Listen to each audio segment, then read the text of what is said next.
The text came at 7:42 p.m. Working late tonight. Don't wait up, red heart. I stared at the message longer than I should have, the red heart pulsing like a slow bleed on my screen. Working late. It wasn't unusual. Emily's firm had been swamped with a new project, and late nights were part of her rhythm lately. Still, something about the way she added that heart, careless, casual, made my stomach twist. I typed back, got it.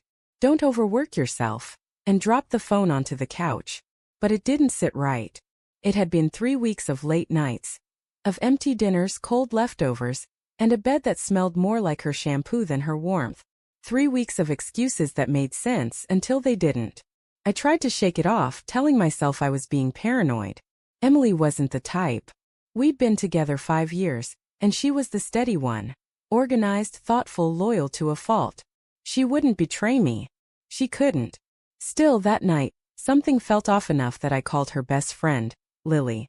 She picked up on the second ring, laughter spilling into the receiver. Hey Ryan. What's up? Hey. Just wondering, Emily said she's working late again.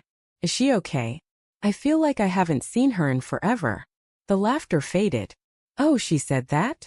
My heart paused mid-beat. Yeah. Why? Lily hesitated. Never mind. She's probably busy. You know how she gets. Her tone carried something I'd never heard before. Guilt. Lily, I said quietly, please. What's going on? A sigh crackled through the line. Ryan, I don't want to get in the middle of anything. Maybe you should talk to her directly. She's not here to talk to. Another silence. Then in a low voice. She's not at work, Ryan. She's out. With someone. The world dimmed around me.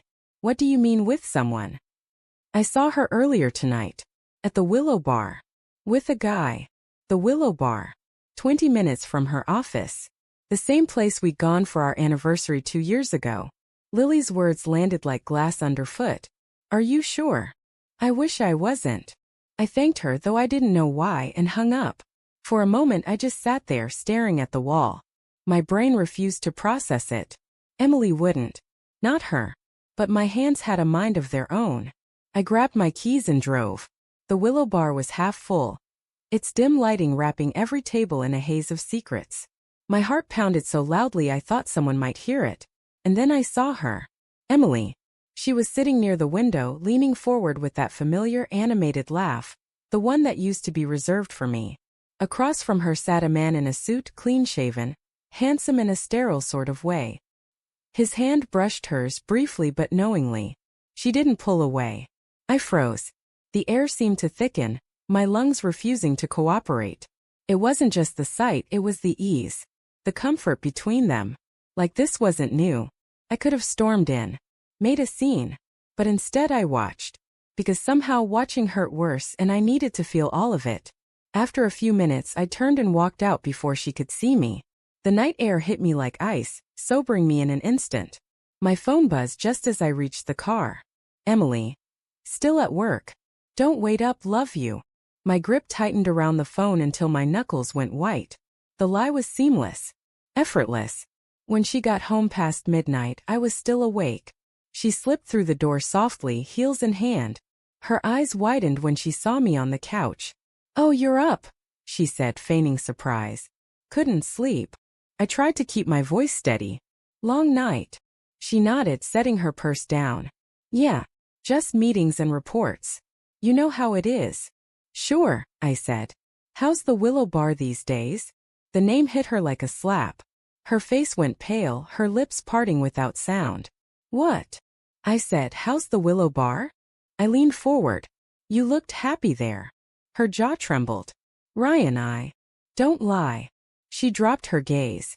The silence stretched so long it began to hum. Finally she whispered. It's not what you think. Then tell me what it is. Tears welled in her eyes. I didn't mean for it to happen. He's just someone from work. We started talking after hours. It felt harmless at first and then... She trailed off, sobbing softly. Then what? My voice cracked. Then I realized I was unhappy, Ryan. You're always so focused on keeping things safe and routine. I felt invisible. Her words sliced through me. So you cheated? She shook her head weakly. It wasn't like that. I didn't plan it. I stood, the anger finally breaking through. You chose it, Emily. Every text, every lie. You chose him over me. She crumbled onto the couch, crying into her hands. I'm sorry. For a long time I just stood there, the weight of 5 years pressing down on me. The nights we spent building dreams, the laughter, the quiet mornings. All of it now tainted by a single deliberate betrayal. The next morning the house felt haunted. Every room carried her echo, her scent, her ghost. She'd left early for her supposed meeting. I didn't ask where. I didn't care. I spent the day packing. Not her things, mine. I couldn't stay. Not after that.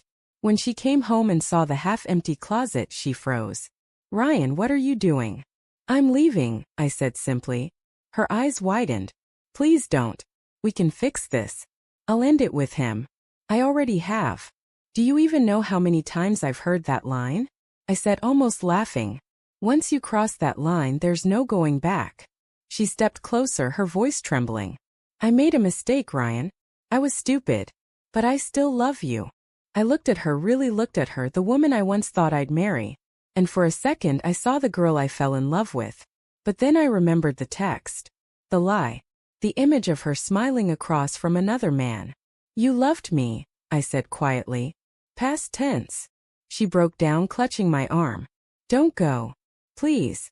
I gently removed her hand. If I stay, I'll hate you. And I don't want that. The following weeks blurred into a dull ache.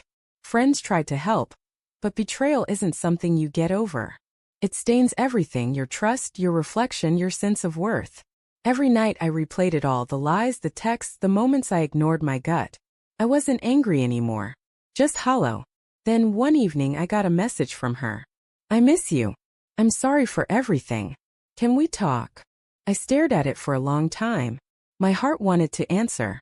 My head refused. Finally I typed back. I hope you find what you're looking for, Emily. I just can't be that person anymore. And that was it.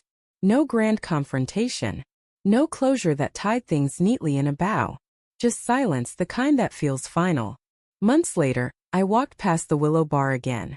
The same amber lights glowed behind the windows. Inside, couples laughed, leaning close over drinks. I stood there for a moment watching. It didn't hurt like before.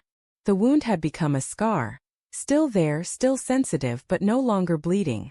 As I turned to leave, I realized something. Trust isn't something you lose all at once. It dies quietly, moment by moment, until one day you wake up and realize the person you loved isn't who you thought they were. And that's when you stop chasing the why and start healing from the how. That night, I walked away, not from her, but from the version of myself that believed love could survive betrayal.